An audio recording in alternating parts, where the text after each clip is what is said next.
May dalawang klase ng tahimik na anak sa iisang bahay. Yung una, tahimik dahil sanay sumunod. Yung ikalawa, tahimik dahil natuto ng magtanda. Madalas, hindi alam ng mga magulang kung alin ang pinalalaki nila. Akala nila kapag hindi sumasagot ang anak, hindi lumalaban. Akala nila kapag hindi umiiyak sa harap nila, wala nang nararamdaman. Akala nila ang katahimikan ay paggalang. Minsan oo, pero minsan ang katahimikan ay imbakan ng ebidensya. Ako si Ilya Navarro. Noong mag-18 ako, ang akala ng nanay ko, yon ang araw na tuluyan niya akong mahahawakan. Ang akala niya dahil birthday ko, magiging sentimental ako. Mapapalambot ng pancake, kandila at boses na pinatamis para sa okasyon. Ang akala niya, sapat na ang linyang, anak, para rin naman ito sa pamilya. Hindi niya alam, 2:30 pa lang na madaling araw, nailipat ko na ang buong iniwan sa akin ni na Lolo Ruben at Lola Nena sa isang istrukturang hindi na niya pwedeng galawin. Hindi niya alam na habang nagpiplate siya ng almusal sa kusina, may abogado nang may hawak ng kopya ng lahat ng draft na ginawa nila tungkol sa pera ko. Hindi niya alam na tapos na ang laban bago pa niya inilapag ang folder sa harap ko. At higit sa lahat, hindi niya alam na ang mga anak na matagal nang pinatahimik natututo ring magplano ng tahimik. Sa bawat bahay, may mga kwentong hindi sinisigaw. Hindi dahil maliit ang sugat, kundi dahil sa ilang pamilya, ang unang pinaparusahan ay hindi ang nagsinungaling, kundi ang unang nagsabi ng totoo. Kaya maaga akong natuto. Kapag masaya ako ng sobra, sasabihin ng nanay ko, "Huwag kang OA." Kapag malungkot ako, "Tigilan mo ang drama." Kapag may tanong ako, "Bata ka pa, hindi mo maiintindihan." Kaya tumigil akong magpaliwanag.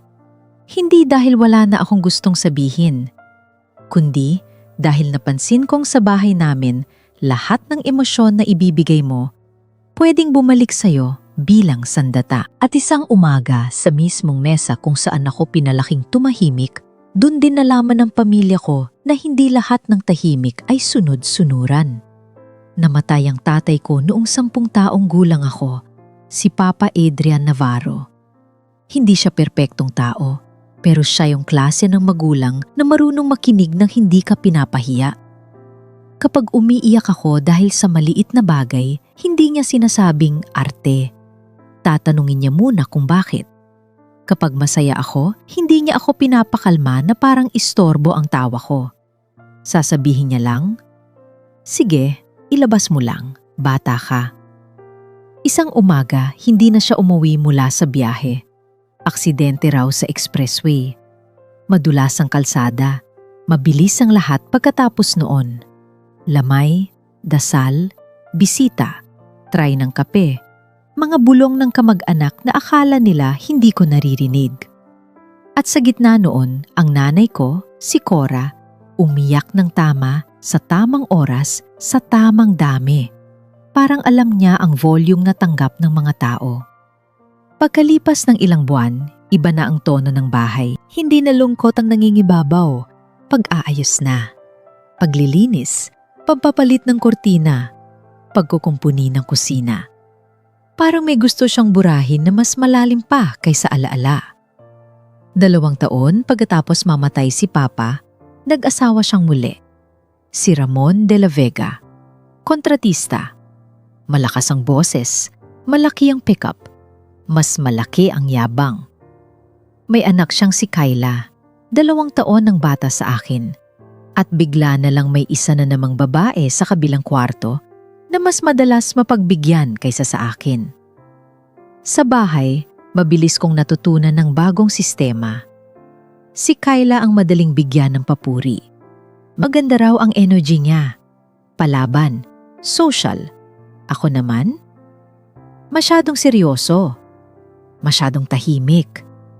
Parang laging may iniisip. Ang hindi nila maintindihan, wala akong choice kundi mang-isip. Kasi sa bahay na yon, Lahat ng reaksyon may kapalit. Kapag napaluha ako, sasabihin ng nanay ko, "Huwag mo kong minamanipula." Kapag natuwa ako ng halata, konting humility naman. Kapag may opinyon ako, "Huwag kang bastos." Ang ligtas na anyo ay walang anyo. Kaya naging patag ako. Hindi ako nagwala. Hindi ako nagdrama. Hindi rin ako nakipag-agawan ng lambing. Nagtabi ako ng sarili kong mundo, sa mga libro, sa lumang notes ni Papa, sa mga hapon sa bahay ni na Lola Nena at Lolo Ruben kung saan pwede kang umupo ng tahimik nang hindi minamaliit ang katahimikan mo. Doon ko unang naranasan ang katahimikang hindi nakakatakot.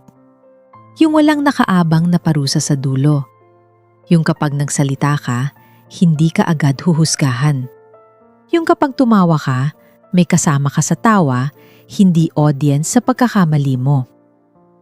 Akala ng nanay ko lumaki akong sunod.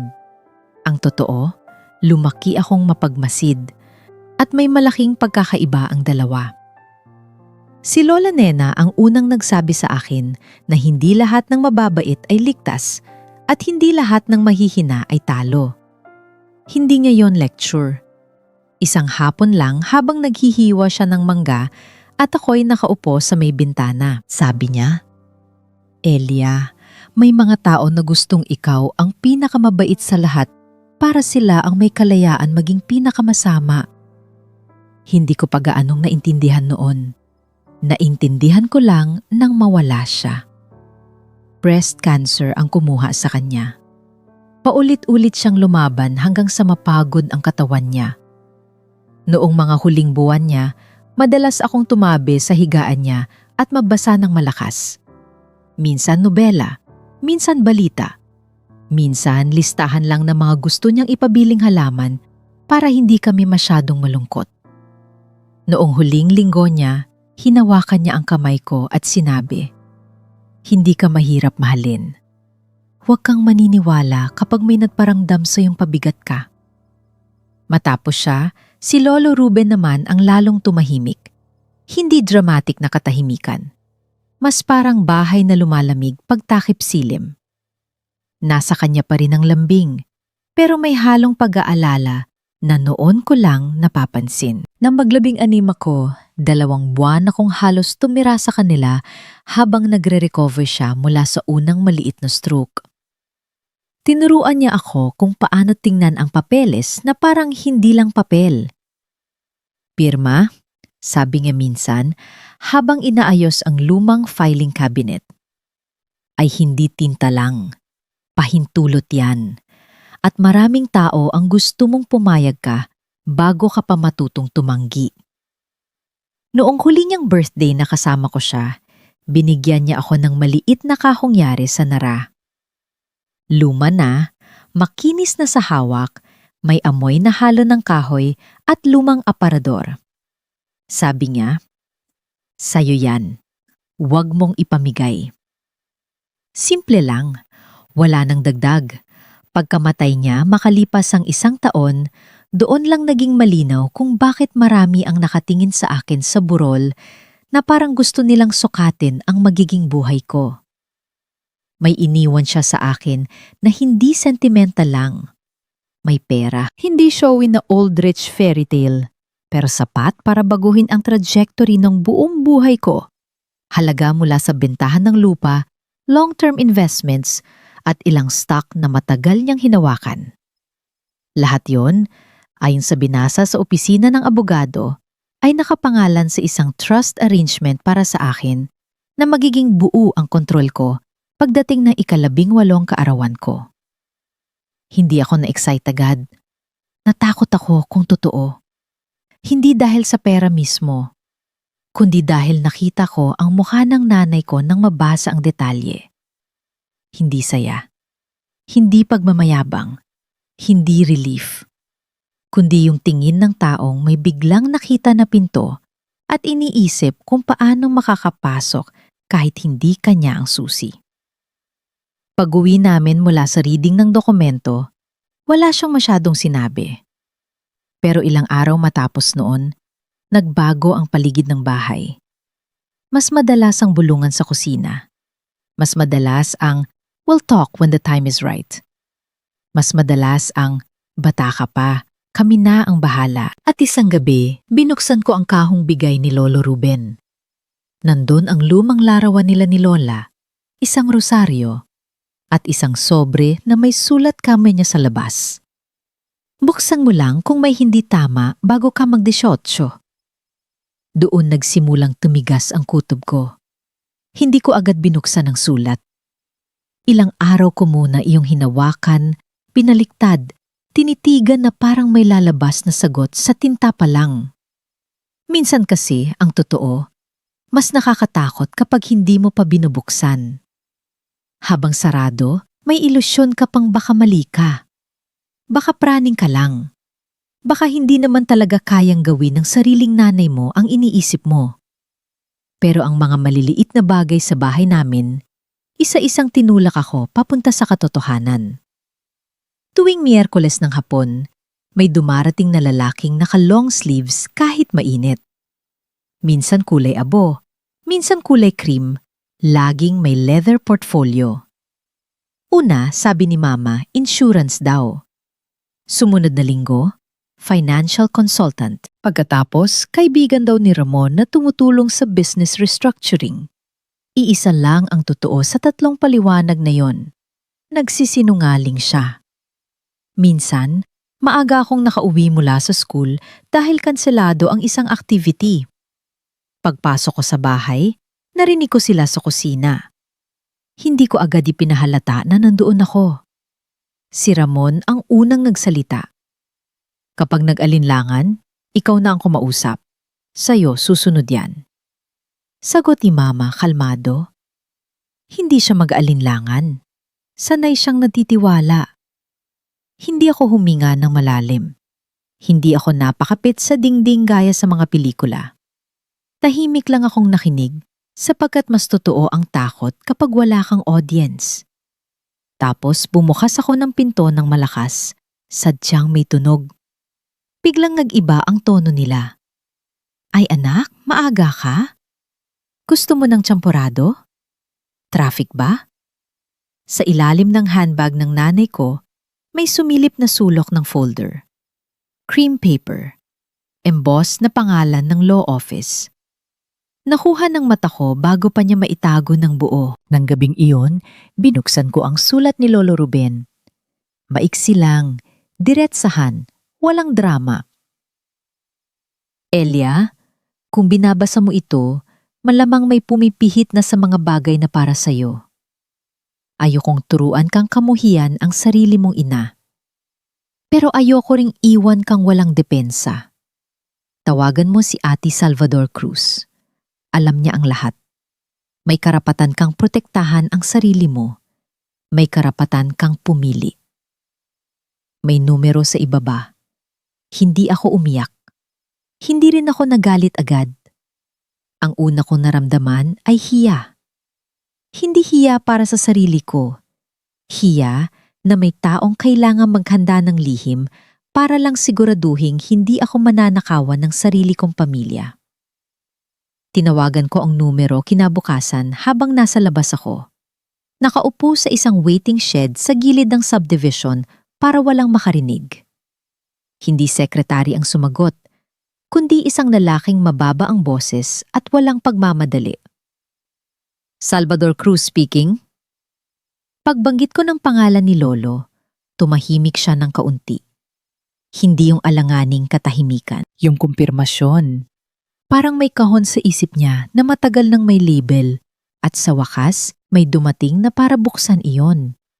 Sabi niya, "Matagal ka naming hinihintay, Ilya." Iyon ang unang pagkakataon sa loob ng maraming taon na may matandang taong nagsalita sa akin na parang kaya kong humawak ng buong katotohanan. Pinapunta niya ako sa opisina niya sa Makati kinabukasan ng Sabado. Cover story ko sa bahay. Review session para sa college applications. Hindi naduda si Mama. O baka naduda siya, pero kampante siyang huli na para umilag ako. Hindi niya alam, doon pa lang talaga ako magsisimulang lumaban. Ang opisina ni Ate Salvador Cruz ay hindi intimidating sa paraang gusto ng ibang abogado. Walang sobrang kinang, walang pader na nananakot. Nasa lumang building siya sa Makati na amoy papel, aircon at kape. May mga libro sa batas na halatang ginagamit, hindi pang display lang. May maliit na rebultong kahoy sa istante at isang halaman na mukhang pinipilit mabuhay. Pinaupo niya ako. Hindi niya ako tinrato na parang bata. Hindi rin parang kawawa. Ipinaliwanag niya lahat ng mabagal at malinaw na parabang ang dignidad ng isang tao ay nagsisimula sa kung paano mo siya binibigyan ng impormasyon. Ayon sa kanya, ang iniwan sa akin ni Lolo Ruben ay nasa trust arrangement na may temporary controls habang menor de edad pa ako. Sa mismong ika-18 birthday ko, magbabago ang legal standing ko bilang full beneficiary. At sa sandaling mangyari iyon, may ilang option. Hayaan ang dating setup, i-restructure, o ilipat ang assets sa mas matibay na irrevocable trust na ang tanging purpose ay ang kapakaanan ko. Tinanong ko agad kung bakit kailangan. Hindi siya umiwas. Doon niya inilabas ang kopya ng draft na ipinadala raw ng isang dating staff mula sa law office na kinonsulta ng nanay ko. Hindi buong nobela ang ginawa nila. Mas masahol. Maikli, presentable, at delikado. Isang Family Asset Coordination Agreement. Ang dating, simplification, tax efficiency, support system. Ang totoo. Paglalagay sa nanay ko bilang may hawak ng kapangyarihang pinansyal. Pag-upo kay Ramon sa isang entity na sila ang may kontrol. At paglaan ng bahagi ng pera ko para sa mga shared family obligations. Kabilang ang matrikula ng stepsister ko sa private university. Sa madaling salita, kukunin nila ang iniwan sa akin at gagawin nila itong pera ng pamilya sa lengguwaheng mukhang maayos sa papel. May petsa? Tanong ko. Meron, sabi niya. At ang unang version, ginawa habang 16 ka pa. Hindi ko naramdaman ang gramatik na pagkahilo. Ang naramdaman ko ay pagkakabit-kabit ng lahat. Yung pabait na tono. Yung closer to your birthday. Yung mga bulong sa kusina. Yung confidence ng nanay ko para bang may desisyon ng nagawa para sa buhay ko nang wala ako. Sabi ni Ate Cruz, pwede kaming gumawa ng bagong trust sa trust department ng isang institusyong walang relasyon sa pamilya ko. Bank-based corporate trustee. Ako ang sole beneficiary. Sakop ang tuition, tirahan, medical emergencies at makatwirang living expenses. May malinaw na exclusions. Ang nanay ko, si Ramon, si Kyla at anumang kumpanyang konektado sa kanila walang magiging access, control o beneficiary status. Kapag ginawa natin ito, sabi niya, hindi na nila maaayos sa lambing, guilt o pressure. Kahit umiyak sila sa tamang tono, sarado ang pinto. Nakakatakot yung irrevocable, sabi ko. Dapat, sagot niya, ang matitibay na proteksyon medyo nakakatakot sa simula. Kasi ibig sabihin, hindi ka rin basta mabibiktima ng sarili mong kahinaan balang araw. Matagal akong tumingin sa draft. Nandoon ang pangalan ko. Buo. Parang gusto nilang unti-unti akong pirmahan palabas ng sarili kong kinabukasan. Anong ipapangalan natin? Tanong niya sa bagong trust. Hindi ko na kailangang pag-isipan ng matagal. Sampaguita Trust, sabi ko, dahil kay Lola. Mumiti siya ng kaunti. Isinulat niya. Pag-uwi ko ng gabing iyon, ang nanay ko ay nasa kusina, nagluluto ng paborito kong afritada. Mumiti siya na parang mabuting ina sa isang commercial. Tinanong kung kumusta ang review session. Sabi ko, okay naman, may natutunan ako. Totoo naman. Natutunan kong may mga ina na kayang magluto ng comfort food habang sabay kang tinatapalan ng bitag sa kabilang kamay. Hindi ako nagbago pagkatapos noon. Iyon ang bilin sa akin ni Ate Cruz. Huwag mo ipaalam na gising ka na. Kaya hindi ako naging masungit. Hindi ako umiwas. Hindi ako nagtanong ng sobra. Kumain pa rin ako sa hapag. Sumama pa rin sa family lunch. Nakinig pa rin habang pinag-uusapan ni na Mama at Ramon ang future na parabang project nila ako. Pero nagbibilang na ako.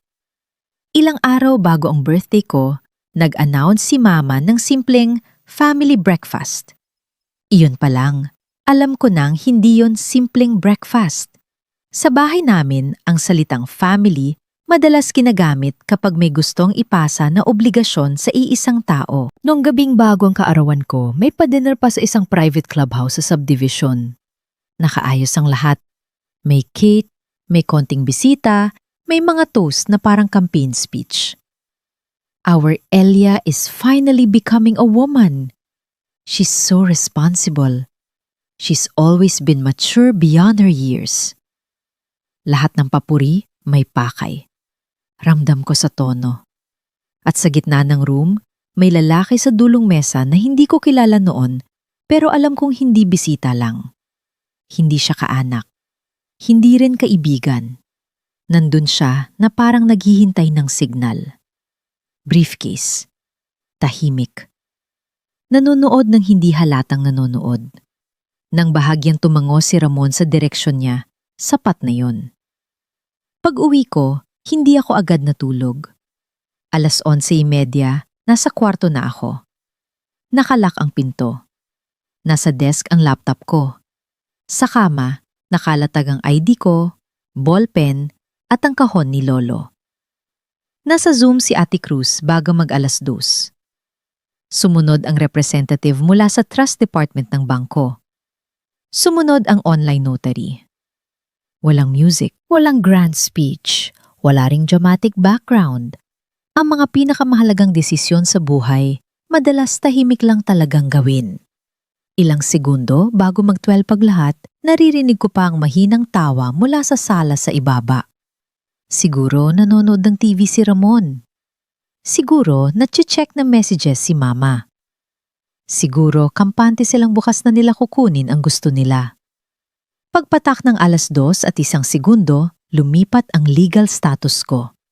Doon ko pinirmahan ang mga dokumentong matagal naming inihanda. Buo kong pangalan. Malinaw. Walang alinlangan. Pagkatapos noon, inauthorize ang transfer ng assets papunta sa bagong trust. Hindi ako hiningian ng dramatic line. Hindi ako nag-monologue. Tiningnan ko lang ang progress bar sa screen na unti-unting kumpleto. Nang makonfirm ang lahat, sinabi ng representative ng bangko, "Fully funded na po, active and irrevocable." Huminga ako ng malalim. Siguro unang totoong malalim na hininga ko sa loob ng mga buwang iyon. Pinati ako ni Ate Cruz ng happy birthday. Hindi emosyonal, hindi overly warm. Pero ramdam kong may respeto sa paraan ng pagkakasabi niya. Parang may taong napapatunay na may saysay ang paghahanda ko. Pinatay ko ang laptop. Umupo ako sa gilid ng kama. Tahimik ang kwarto. Sa ibaba, normal pa rin ang bahay. Walang nakakaalam na ilang pader na ang bumagsak nang hindi gumagawa ng ingay. Kinabukasan, may almusal. May folder. May mga taong sigurado sa kanilang panalo. At ako, sa unang pagkakataon, handa na akong tumingin sa kanila nang hindi natatakot. Nagising ako ng maaga, hindi dahil excited ako, kundi dahil may mga laban na mas madaling harapin kapag nauuna kang huminga kaysa sa kalaban mo. Naligo ako ng mabilis. Nagsuot ng simpleng cardigan, jeans at hikaw ni Lola Nena. Walang makeup. Wala akong balak magmukhang malakas. Gusto ko lang magmukhang ako. Pagbaba ko sa kusina, amoy ko agad ang butter at kape. Nandun si Mama sa robe niyang kulay rosas, maaliwalas ang mukha, parang walang nilulutong balak sa likod ng ngiti niya. Si Ramon, nakapolo na, nakaupo sa mesa na parang may meeting mamaya. Si Kyla, nakapajama pa, hawak ang phone pero hindi nagsuscroll.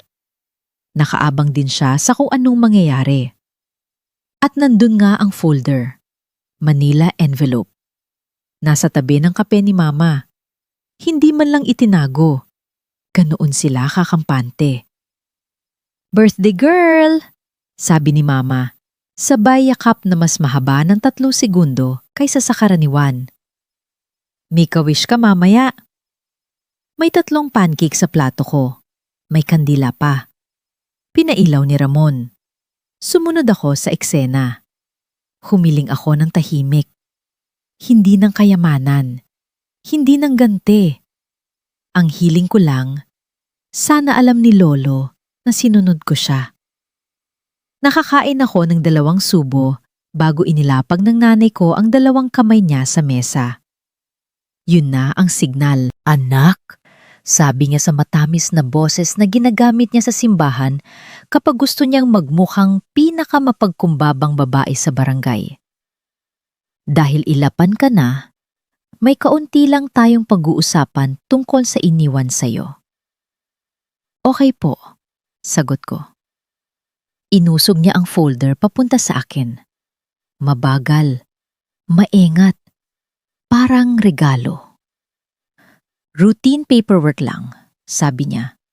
Para maayos, para safe, para pamilya rin ang nakakaalam kung paano tayo gagalaw. Structure lang. Dagdag ni Ramon. Binuksan ko ang folder. Nandoon nga lahat. Yung title na pinalinis para mukhang harmless.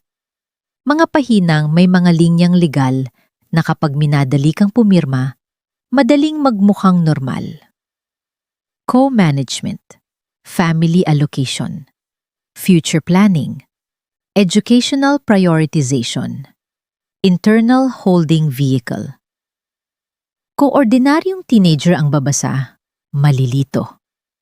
Kung anak kang sinanay maniwala sa kami na ang bahala, pipirma ka na lang para matapos. Binasa ko ang unang pahina, tapos ang pangalawa, tapos ang pangatlo. Hindi ako nag-scan lang, binasa ko talaga. Sinundan ko ng daliri ang ibang linya, pinagtagal ko. Pinatikim ko sa kanila ang pakiramdam ng hindi kontrolado ang oras. Sa 3 minuto, humigpit ang panga ni Mama. Sa 4, kumatok ang kuko ni Ramon sa mesa. Sa 5, nagsalita siya. Elia, hindi mo kailangang isa-isahin. Ipinaliwanag na yan. Gusto ko po kasing maintindihan, sabi ko ng mahinahon. Pang-adulto na usapan to, sagot niya. Tama. Sabi ko, adult na rin naman ako simula 2:00. Tumahimik siya. Lumipat ako sa pahinang may allocation clause. Mama, itong bahagi na to, sinasabi na may porsyentong ilalagay sa shared family educational commitments. Kasama si Kyla. Bakit po? Umigting ang mukha ni Mama, pero ngumiti pa rin. Anak, family tayo. Hindi naman ibig sabihin kukunin sa'yo. Mas efficient lang pagsama-sama. Efficient para kanino? Para sa lahat, singit ni Ramon, mas matigas na ang boses. Pera ng pamilya yan. Doon ko siya unang tiningnan ng diretsyo ng matagal. Hindi po, pera na iniwan sa akin yan. Kyla napatingin sa akin, tapos sa kanila. Kita sa mukha niyang may alam siya, pero hindi buo. Tipong pinakain sa kanya ang edited version. Binalikan ko ang footer ng dokumento. Interesting po ito, sabi ko. May petsa. Walang sumagot. Generated 4 months ago, basa ko. So, 4 na buwan na ninyo itong pinaplano? Planning for your future is called parenting, sabi ni Mama, medyo mabilis. Totoo ba? Tanong ko. Kahit minor pa ako noon? Nanigas ang hangin. Anak, panimula niya. May tanong pa po ako. Kailan ninyo kinausap ang abogado nyo? Si Ramon ang unang napikon. Sobra ka na. Pirmahan mo na at tapusin natin ang drama. Hindi ako tumaas ang boses. Lance Villarreal ba ang pangalan niya? Parang may dumaan na kuryente sa mesa. Nanlaki ang mata ni Mama. Hindi pa nga namin sinasabi sa'yo. Yun nga po ang punto, putol ko. Still calm. Hindi pa ninyo sinasabi. Pero alam ko. Paano mo alam? Singhal ni Ramon. Dahil matagal na kayong maingay kahit akala ninyo tahimik kayo. Eksaktong sandaling yon, nag-vibrate ang cellphone ko sa tabi ng plato. Sabay-sabay silang napatingin. Nakailaw ang screen. Atu Salvador Cruz, 9:33 a.m. Nawala ang kulay sa mukha ng nanay ko. Pinulot ko ang phone. Tiningnan ko muna si Mama, tapos si Ramon, tapos si Kyla. Pwede ko po bang speaker? Tanong ko.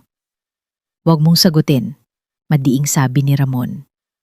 Saka lang ako mumiti ng bahagya. Sa tingin ko, sabi ko, oras na para may makarinig ng totoong usapan. Pinindot ko ang answer. Inilapag ko ang phone sa gitna ng mesa, sa pagitan ng maple syrup at ng folder na akala nila magiging susi nila sa kinabukasan ko. Good morning, Elia, sabi ni Ate Cruz. Kalmado, walang kaunting taranta. Happy birthday. Nakaabala ba ako? Hindi po, sagot ko. Nasa breakfast table po kami. Pinag-uusapan na rin po yung pera. Mainam, sabi niya. Mas malinaw ang record kapag sabay-sabay nakakarinig. Halos hindi huminga si Mama. Si Ramon, nakatayo na kalahati pero hindi tuluyang makatayo. Si Kyla, wala nang phone sa kamay. Nakatingin lang sa amin na parang doon pa lang niya nakikita ang totoong bersyon ng mga kasama niya sa bahay. Diretsahan nang nagsalita si Ate Cruz. Kinumpirma niya na pasado 2:00 ng madaling araw, successful na nailipat ang lahat ng assets papunta sa Sampaguita Trust. Bank Trust Department ang may pangangasiwa. Ako ang sole beneficiary. Hindi na mababawi, hindi na maaamyendahan ng sinumang wala sa otoridad. Ang unang approved distribution, tuition at living expenses para sa pagpasok ko sa UP Diliman. Anong trust? Halos pumutok si Ramon. Yung legal at valid, Mr. De La Vega. Sagot ng abogado, magalang pero malamig. Hindi yung nga sa folder sa mesa. Narinig ko ang tinidor ni Mama na bumagsak sa plato. Maliit na tunog lang, pero sa bahay naming iyon, parang pumutok na salamin. Doon inilabas ni Ate Cruz ang ikalawang bahagi, ang masakit pakinggan dahil hindi na hinala lang. Katotohanan na may pangalan at petsa. Sinabi niyang nakatanggap ang opisina niya ng kopya ng ilang draft mula sa law office na kinonsulta ng nanay ko. Maraming version. Ibig sabihin, hindi aksidente. Hindi one-time panic, pinag-isipan, inulit, pinaganda, pinino. Binanggit niya ang ilang detalye. Ang pagtatangkang ilagay si Mama bilang may durable financial authority. Ang pag-channel ng bahagi ng pera ko sa entity na konektado kay Ramon. Ang clause tungkol sa educational support para kay Kyla. At ang pinakamahalaga, ang intensyong ipapirma ito sa akin noong menor de edad pa ako para mas madali akong mapasunod sa ilalim ng guidance. Hindi ito simpleng family planning, sabi niya. Ito ay malinaw na pagtatangka na i-redirect ang inheritance ng isang minor sa ilalim ng impluensya ng mga adult na may personal na interes. Hindi totoo yan, sabi ni Mama, pero manipis na ang boses. Kung hindi totoo, sabi ko, bakit may 4 na version? Wala siyang naisagot. Kung para sa protection ko, dagdag ko, bakit walang nagsabi sa akin ng malinaw? Bakit kailangan ninyong unti-unting ihanda ako, imbes na ipabasa ng maaga? Dahil hindi mo pa maiintindihan, sabi niya. Tama, sagot ko. Kaya nga, sa iba ako nagpaintindi. Doon siya tuluyang nabasag. Hindi sigaw, hindi hysterical. Yung mas malala, yung mukha ng taong sanay may kontrol, tapos biglang wala na. Nakatingin siya sa akin na parang hindi niya kilala kung sino ang pinalaki niya. Si Ramon ang pumalit sa galit. Lahat ng to dahil sa pera? Ganito ka pala ka-selfish? Napalingon ako sa kanya. Sa wakas, malinaw na malinaw. Hindi po ako selfish dahil pinrotektahan ko ang iniwan sa akin. Kayo po ang nagdesisyong gawin akong source ng rescue fund para sa mga planong hindi ko ginawa. Tahimik si Kyla. Tapos mahina niyang sabi, Ma'am, alam mo ba talaga? Hindi agad sumagot si Mama. Pero sa bahay, may mga katahimikang mas malinaw kaysa oo. At doon ko naunawaan ng isang masakit na bagay. Hindi lahat ng betrayal kailangang isinigaw. Minsan sapat ng isang inang hindi makasagot sa tanong ng sariling anak. Sinabi ni Ate Cruz na maari ko nang itabi ang folder dahil hihingi siya ng kopya. Sinabi rin niyang may hiwalay na complaint ng naisampa laban sa abogado nilang naghanda ng mga papel. Hindi ko na kinailangang dagdagan pa. Hindi ako nandoon para gumanti. Nandoon ako para huminto ang panghihimasok. Kinuha ko ang folder. Tumayo ako. Salamat sa almusal, sabi ko kay Mama. Umiyak na siya noon. Totoong luha marahil. Pero hindi na ako batang lulunod sa luha ng matanda kapag alam kong hindi ako ang gumawa ng bagyo. Sa may pinto, huminto ako at tumingin kay Kyla. Hindi ikaw ang may gawa nito, sabi ko. Pero wag mong akuin ang kasinungalingang hindi mo sinimulan. Paglabas ko ng bahay, tirik ang araw pero malamig pa ang umaga. Sa dulo ng driveway, naghihintay ang sasakyan ng Tita Belen ko at doon ko unang naranasang umalis sa isang bahay nang walang pakiramdam na ako ang masama. Akala ko noon, paglabas ko ng gate, tapos na. Mali pala. Sa Pilipinas, lalo na sa mga lugar na magkakakilala ang lahat, ang totoong laban minsan hindi nagsisimula sa loob ng bahay. Nagsisimula siya kapag lumabas na ang kwento sa labas. At bawat tao may sariling bersyon kung sino ang dapat sisihin. Si Tita Belen, nakababatang kapatid ni Papa, sa Quezon City ako dinala. ICU nurse siya, matapang, hindi mahilig sa mahabang sermon, at may pusang suplada na mas mabait pa sa karamihan ng kamag-anak ko. Pagkarating ko sa apartment niya, hindi niya ako pinilit magsalita. Maligo ka, kumain ka, matulog ka. Bukas na ang analysis, sabi niya. Iyon ang klaseng malasakit na hindi palabas. Nang binaligtad ko ang cellphone ko pagkagising kinagabihan, halos putok na sa missed calls. Mga kamag-anak sa side ng nanay ko, mga churchmate, isang ninang na hindi ko nakausap mula grade 6, mensahe ng pastor, mensahe ng asawa ng pastor, mensahe ng kapitbahay na wala namang ambag sa buhay ko pero biglang may concern. Pare-pareho ang tono. Nasasaktan ng mama mo. Baka may misunderstanding. Nanay mo pa rin yan. Sayang ang pamilya. Nakatingin lang ako sa screen ng matagal. Tapos dumating si Tita Belen na may hawak na tsaa. Tinignan niya ang phone ko at sabi, "I-block mo muna." Lahat? Tanong ko. Lahat ng gustong gawing mas simple ang betrayal dahil gusto nilang komportable sila, sabi niya. Sinunod ko siya.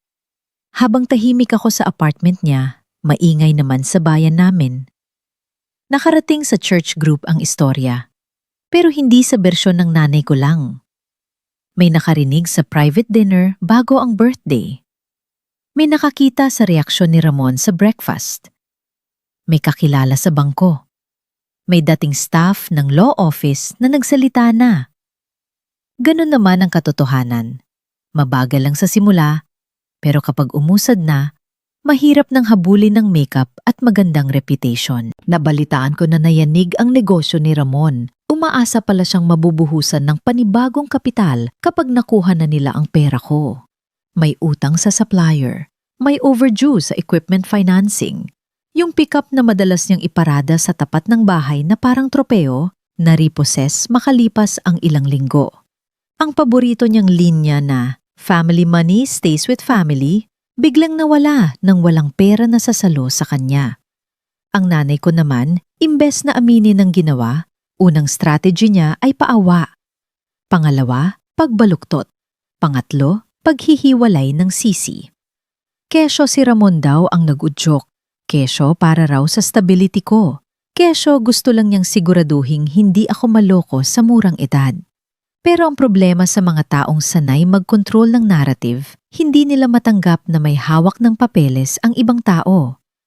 Nasuspende ng abogado nilang gumawa ng draft pagkatapos ng formal complaint at review. Hindi ako natuwa sa paraang mapanira. Mas tama sigurong sabihing nakahinga ako dahil may kumpirmasyong hindi ako nag-iinarte. May nangyari talaga. May binalak talaga. At ang sistema, kahit mabagal, kayang tumingin sa papel at sabihing hindi ito tama.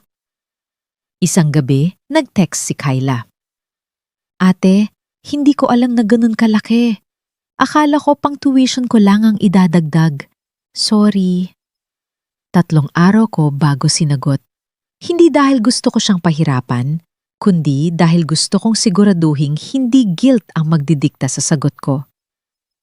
Naniwala ka sa sinabi sa'yo, reply ko. Iba yon sa ikaw ang nagplano. Bata ka pa rin, pero matuto ka sa nakita mo. Matagal bago siya sumagot. Pwede pa ba kitang kausapin pag okay na? Tingnan natin, sabi ko. Pero wag tungkol kay mama muna. Minsan, ang forgiveness hindi pinto. Bintana lang muna. Kaunting hangin, kaunting liwanag. Sapat para hindi tuluyang mabulok ang lahat. Pagdating ng August, lumipat ako sa dorm sa UP Diliman. Unang gabi ko roon, kakaiba ang tunog ng katahimikan. Walang buntong hininga ng nanay ko sa kabilang kwarto. Walang yabang na boses ni Ramon mula sa sala. Walang pakiramdam na kailangan kong i-edit ang expression ko bago lumabas ng pinto. May roommate akong maingay tumawa at hindi marunong magkunwaring okay lang kapag hindi okay.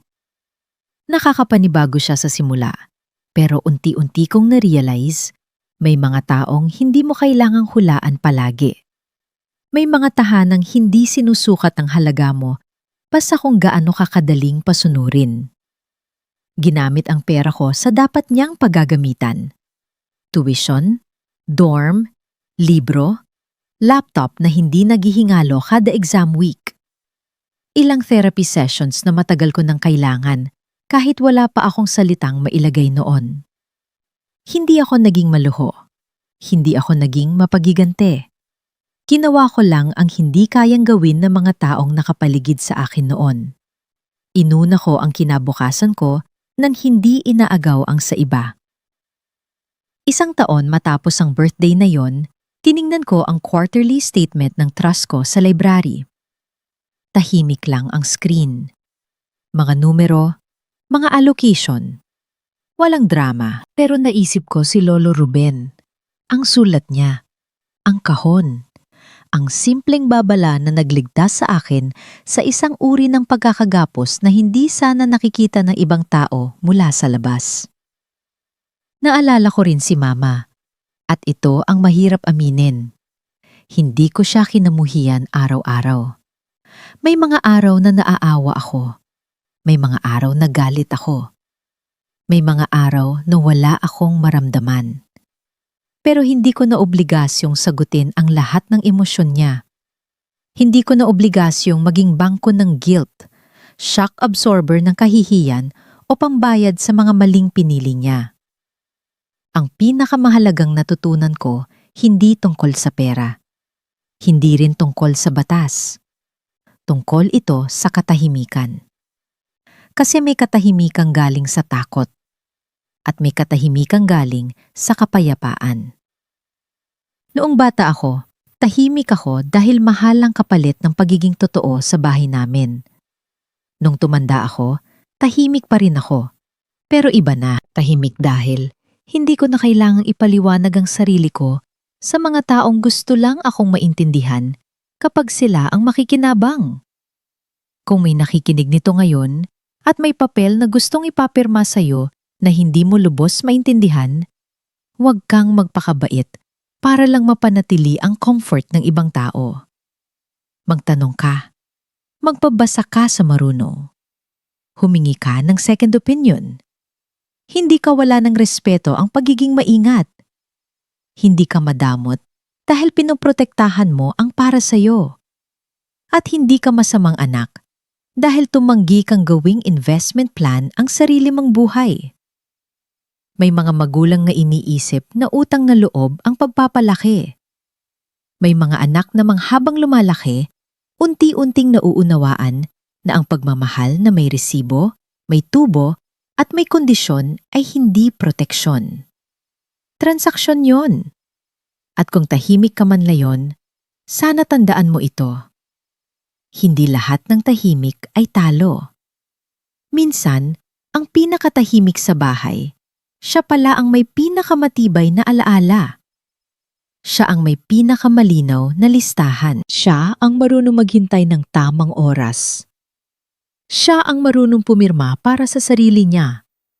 At kapag dumating ang araw na yon, saka lang malalaman ng lahat na hindi pala siya basta sumunod. Tahimik lang siyang naganda.